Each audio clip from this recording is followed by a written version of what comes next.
Meu Brasil brasileiro, eu peço a atenção de todos vocês, porque o que eu vou dizer a partir de agora é da maior importância, tem um significado muito expressivo.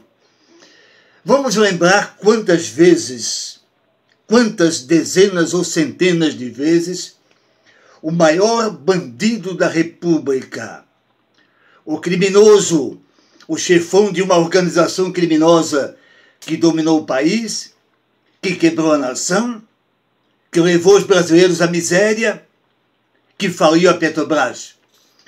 Quantas vezes Luiz Inácio Lula da Silva, na condição de ex-presidente da República e suposto candidato à presidência em 2018, o que jamais aconteceria em decorrência dos crimes, dos processos e de sua condenação. Mas quantas vezes ele declarou que se algo fosse feito contra ele ou contra o PT, que o exército do MST, dos Sem Terra, invadiria o Brasil. Quantas vezes o candidato condenado criticou, ameaçou, constrangeu a justiça brasileira.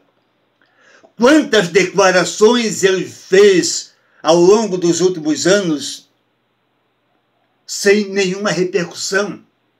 Por quê? Porque a mídia, parte da mídia socialista, comunista, esquerdista, entende como as bravatas de Lula como sendo um modo dele de fazer política, desta maneira de pensar, de que ele pode tudo, sempre esteve acima da lei, como o PT, e que por isso tem que ser compreendido, entendido, e nada deveria acontecer. Então essa gente da esquerda, do bando da cueca vermelha, pode nos ameaçar, com os sem terra que são bandidos, com movimentos sociais pelas ruas. Agora, quando, de forma muito infeliz, Eduardo Bolsonaro, filho do presidente, futuro presidente da República, Jair Bolsonaro, quando ele disse que foi uma resposta a uma pergunta num curso de estudantes, alguma coisa a nível militar.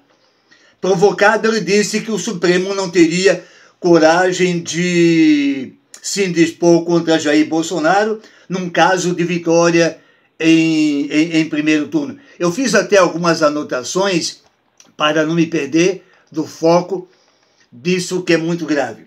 Isso foi uma resposta talvez impensada para uma pergunta burra, porque eu também posso dizer que eu nunca ouvi dizer, sou jornalista desde 1975, conheço parcialmente a Constituição de 1988, e em nenhum momento eu li alguma coisa, ouvi dizer que a Constituição impediria a posse de um candidato com vitória em primeiro turno.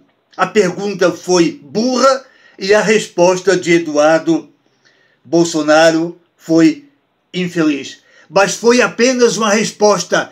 Em momento algum ele falou em massacrar os brasileiros como Lula Jararaca costumava fazer. Eduardo Bolsonaro cita ainda que se o Supremo for fechado ou um ministro preso, que o povo não vai dar a mínima, o que é verdade.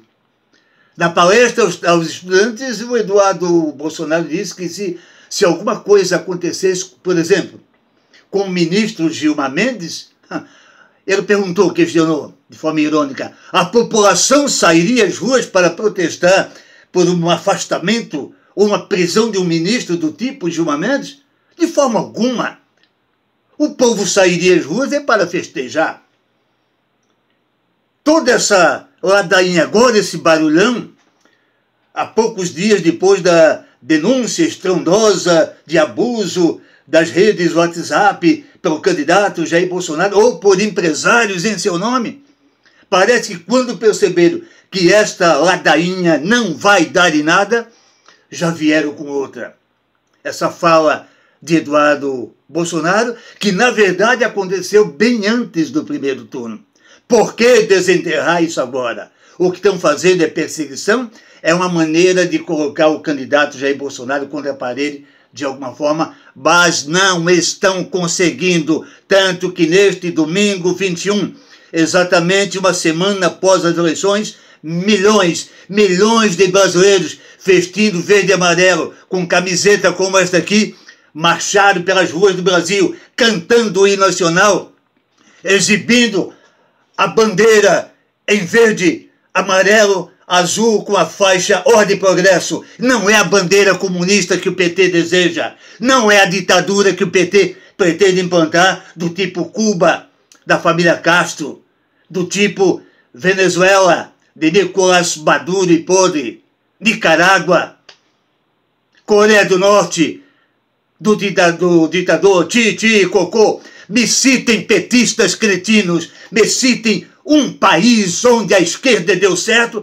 e eu dou uma mordida na minha língua tão forte para não falar durante anos, ou me calarei para sempre.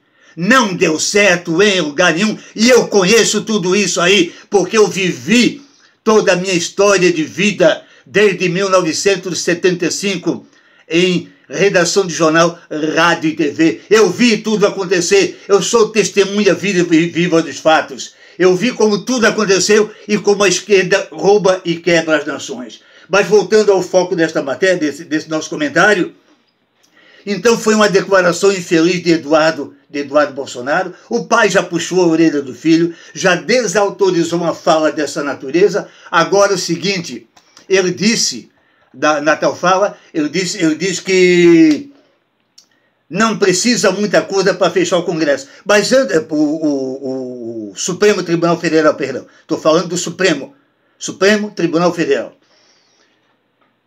O Supremo faz parte da democracia do Brasil?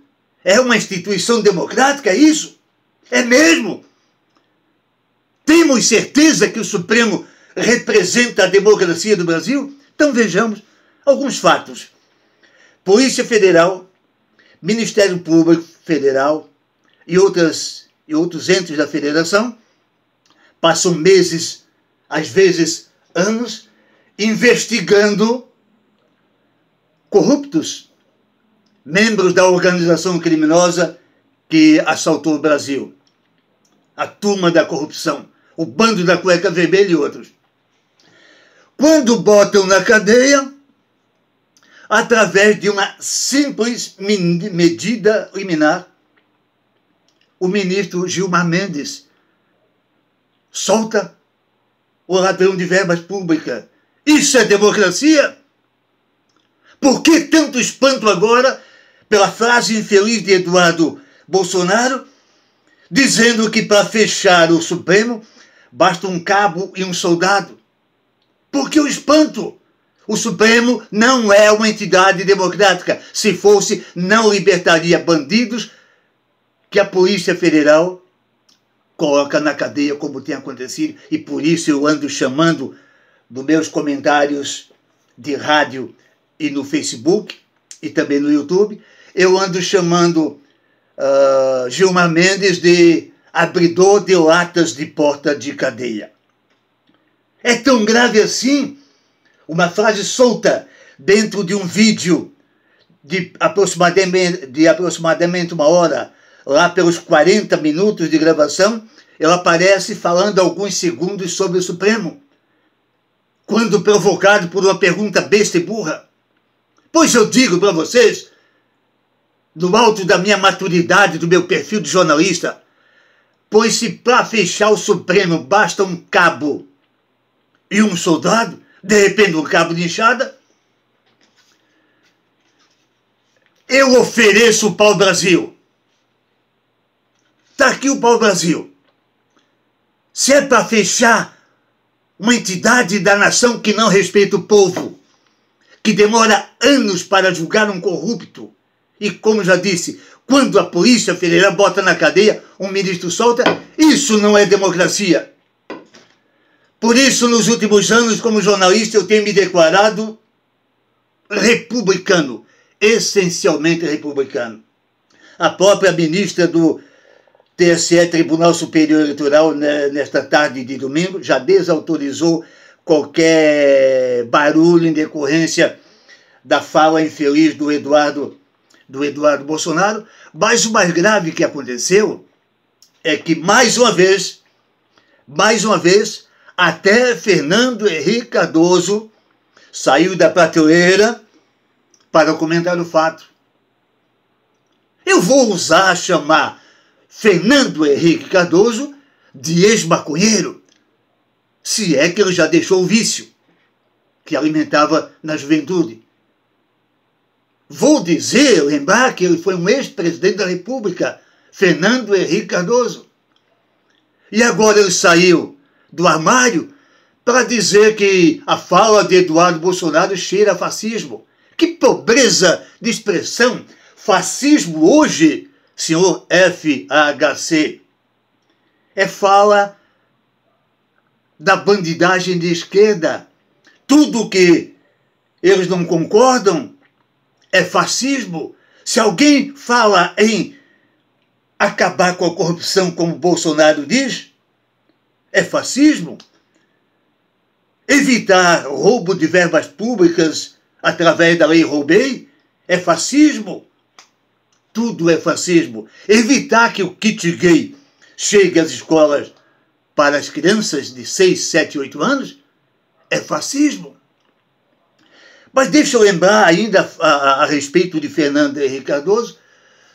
Vamos lembrar que nos anos 60 e 70, ele e Lula, eles faziam o ponto das esquinas das ruas e avenidas de São Paulo, distribuindo panfletos vermelhos de tendência socialista, comunista, esquerdista, sempre para promover desordem.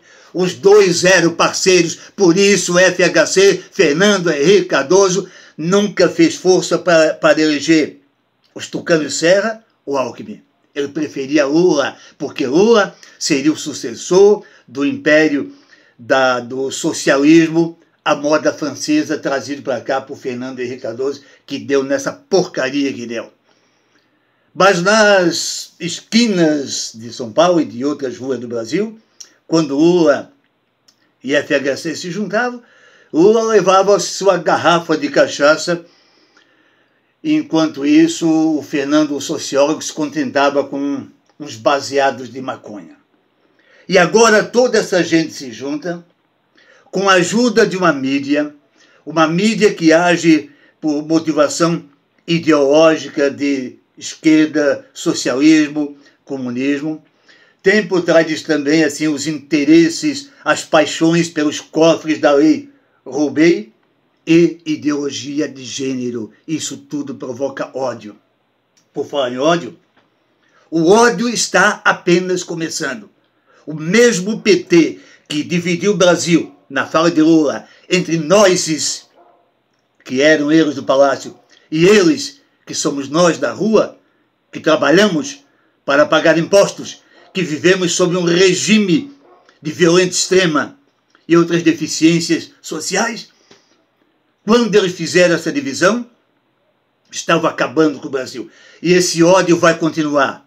Bolsonaro vai vencer no próximo domingo, dia 28, e o ódio vai continuar. Eles vão marchar pelas ruas, tumultuando, promovendo desordem, porque a esquerda é maldita, poderosa, a esquerda é internacional, é um órgão internacional, e o PT e outros partidos de bandeira vermelha aqui do Brasil fazem parte dessa mesma esquerda.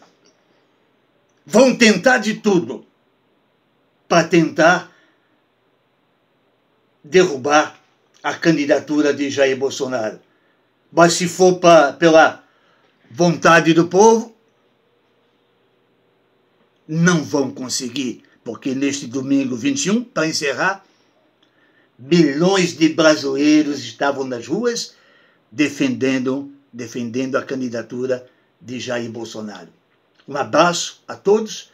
Eu termino essa fala com o Novo Testamento na mão, para dizer que o Brasil deve ficar acima de tudo e Deus acima de todos. Obrigado pela atenção.